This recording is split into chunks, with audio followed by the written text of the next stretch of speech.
Hi, Rodney. Congratulations on this movie. It's not only funny, but it's really important to all Filipino Americans. So, talk about the significance of this movie and why representation is very important in Hollywood. The significance of this movie, I mean, I don't, it kind of goes without saying, right? How important representation matters. And I would think that, for Filipinos very specifically, it's very, we've performed a lot. We've had a lot of opportunity. We've been very lucky and blessed that we as Filipinos have been embraced for the most part by the entertainment industry, but we've been embraced in stories that aren't ours.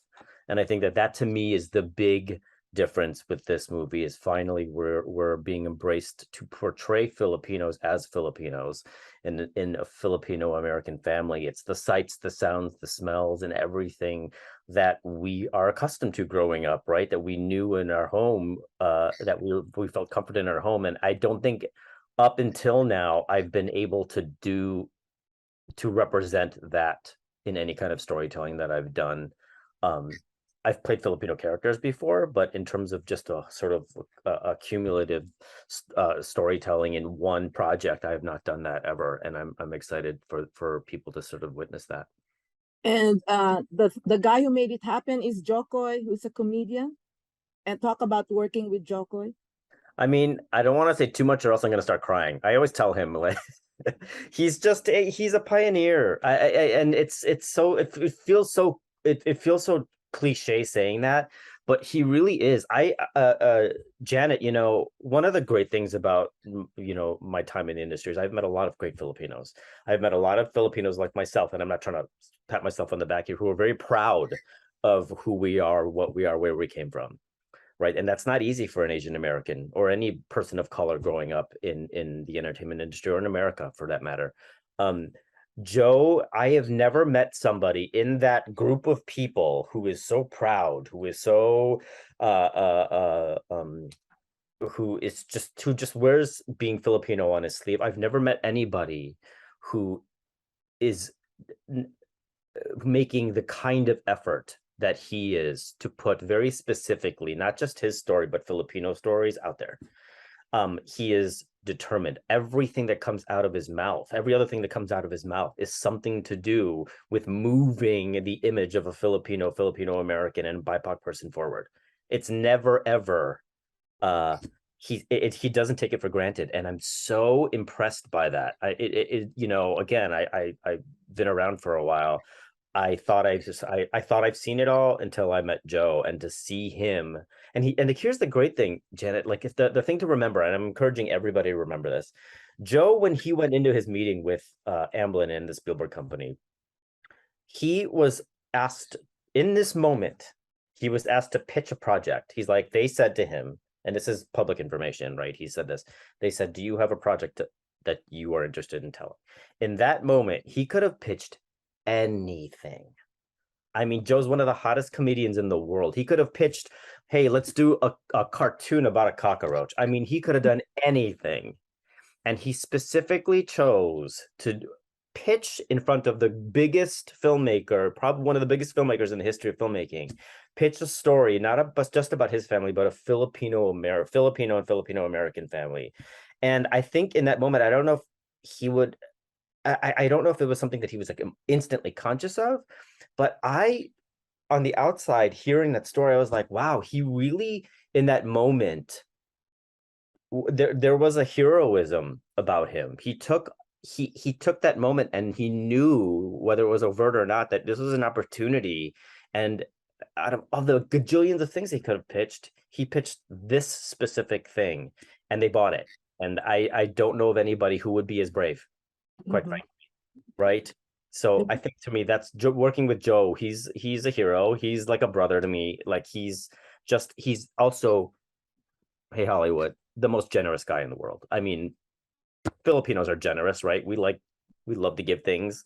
Joe, it takes that to another level. So I can't say enough good things about him, and I'm glad I got through that statement without crying, because he represents so much to me, and I'm really proud of him.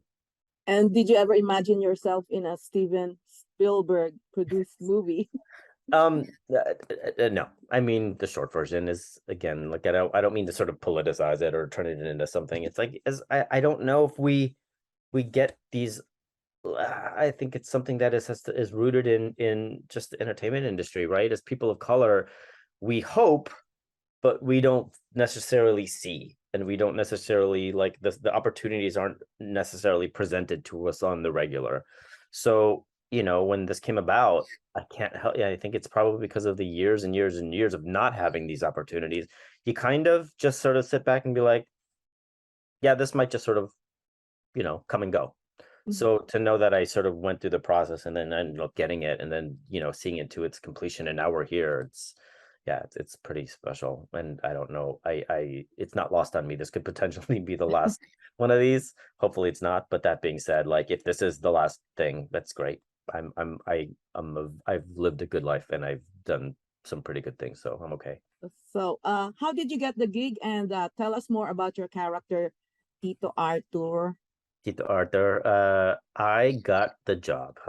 So I initially did not audition for this part. I auditioned in, I would say, months before they finally made the offer. They asked me to read for something else. Again, didn't think it was nothing of it wasn't going to go anywhere. I thought I might have been a little too old for it. And then when they asked me to, they came back and said, "Hey, can you read for this, for Tito Arthur?" I was like, "Well, then this is also not going to go my way because I'm too old. I'm too young. I look young. I mean, I'm not young, but I look like my dear friend Ko said, God rest his soul. He said, Rodney, you're like a middle-aged man who looks like a boy." So I just assumed that it was not going to go my way, and kind of one of those things that I auditioned for it, and I sent it out and didn't really think about it. And then when I got, many months later, I got a call that they were interested. It was like, oh, okay. And then you kind of just, again, the longer you're in it, the longer you realize that you kind of expect it to, again, it literally could go either way. They could literally say they wrote this part for you, and it could still go another way. So I didn't really put too much weight on it. And then I got a phone call that I got the official offer. So, and then it was kind of, I think I had 4 days to pack up my life and get ready to go to Vancouver. So it was several months, but then once the offer was made, it was kind of instantaneous that we had to sort of go out and start shooting it. And then Tito Arthur, what do I say about Tito Arthur? Tito Arthur is he is a representation of everyone's uh um everyone's Filipino uncle. He's got a lot of hubris. He's very proud. And one of the things that I'm very proud of is when they asked us to start to develop our character, they really gave us a lot of freedom. And one of the things I told myself sort of privately was, I'm using this as an opportunity to bring the spirit of family members and friends and Filipinos that I've worked with, and Filipinos in the industry and that I admire and are heroes of mine, much like yourself and Ruben, to just bring them all into this person, Tito Arthur. There's a lot of humor in him. He's very proud. He's unwittingly so. He's a goofball, but I like to think that he sort of encompasses the spirit of being a proud Filipino and everything about him. And he can find value in, again, from celebrating the character's win, Joe's character's win, and then also just celebrating the fact that he's like this mediocre black belt, right? So I mean, I think that to me is one of the things that I brought to him, and I kind of use him as a sort of um model for hopefully how I should start looking at the world, and reminding me to look at the world that way too. And how was it working with Tiapereira and Blue Diamond Phillips? Was that your first time working with them? Yeah, that again, like, it was genius casting. Uh I'm giggling because Tia plays my sister. Like, the one of the most two of the most iconic people in the world, but Tia specifically plays my sister. I mean, I couldn't have written that. I wouldn't have thought that up ever. and just to play opposite her. She's so fun and down to earth, and she's this gorgeous woman, but she's also and also just very much abroad, and it's just something I really appreciate. She is just such a powerhouse. um Easy to work with, easy, can play, but then is also on her gig. I remember, I want to say, like, her table read, our first table read, I feel like she was off book. I mean, I feel like she was memorized, and again, that's just a pro, that you can't teach that kind of stuff. And then Lou, um, uh, I mean, can I say it? Like, Lou knows this. I had a crush on him. I mean, so he's so crush worthy, and everything about him. It's like, you just kind of assume, like, you kind of go into these situations. I've been around the block enough to go into this situation and kind of leave, read the room, and lose the opposite. Lose energy is such that he brings you into the room, right? And he just sort of, he pulls you in, and he's just like, he's a dream to work with. He's so giving, he's so fun, he's plays like crazy. He's a veteran, and he's done it all, and he's seen it all, and yet he treated this like this was the first time that he's ever played at this level, and we all know it's not. So I was really just grateful. The whole experience from top to bottom, working with those two, was nothing short of sublime. Mhm. What was the movie that you had a crush on for Lou? Oh, I mean, um, Stand and Deliver, shockingly enough. Lou, by the way, told us these amazing stories. He told these amazing stories about working young guns. Stand and Deliver, I think I just rewatched it. And he's sensational in it. He's like, the acting is top to bottom fantastic. But to take a character like he brought, like that he portrayed in that movie, who's, sort of rough and tumble, and sort of a hood rat of sorts, and to give him intelligence, number one, but that's in the script, but to give him all the heart that he did and made us root for somebody like that, that's like a whole other level that I can only aspire to. But I mean, everything. I mean, and of course, La Bamba, that everyone says that, but his early work is really what set the bar for me with him.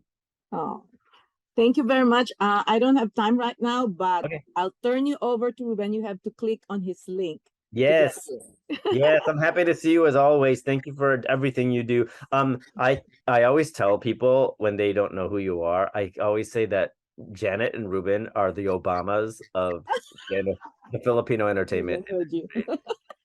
They do. Everyone looks up to you. Everyone loves you. We need to Everyone, catch up. yeah, Oh, for sure. okay. Well, thank you. And click on the link for Ruben. Okay. Okay. Thank you Thank very much, you. Of Rodney. course. Bye.